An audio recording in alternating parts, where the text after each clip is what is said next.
Good morning বন্ধুরা, কেমন আছো? চাটা খাওয়া শেষ করে রান্নাঘরে রান্না করতে আইলাম। আজকে মটর রান্না হইব। মটর এটা অল্প সিদ্ধ করে নিব। এটা কুকারে সিদ্ধ করে নিব।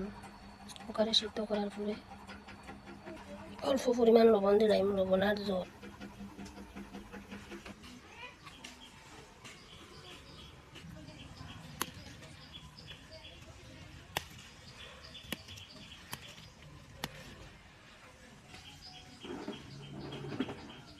আজকে এই শাক রান্না করবো কাঁঠালের বীজ দিয়ে।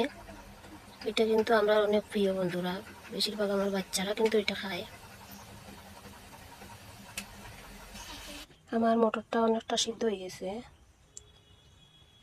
এতে তেল দিলাম, ফুলনো মরিচ দিলে না কোনো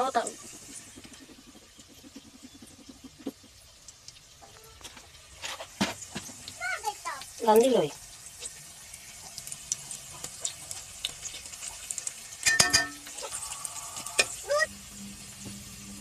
বন্ধুরা, একটা দুঃখের বিষয় শেয়ার করবো। কালকের ভিডিওতে তোমরা দেখাইছিলাম যে একটা পাখি অনেক অসুস্থ হয়ে গেছে। আজকে এই পাখিটা মারা গেছে বন্ধুরা। পাখিটা তোমরা দেখাই দাঁড়াও। পাখিটা মারা গেছে বন্ধুরা। আমার মেয়েটা কিন্তু স্কুলে গেছে গিয়া, স্কুলে যাওয়ার পরে মারা গেছে। আমার মেয়েটা কিন্তু অনেক কষ্ট করছে এটা লাগিয়ে। আজকে আইলে অনেক দুঃখ লাগবে। এটা লাগে যে পাখিটা মারা গেছে।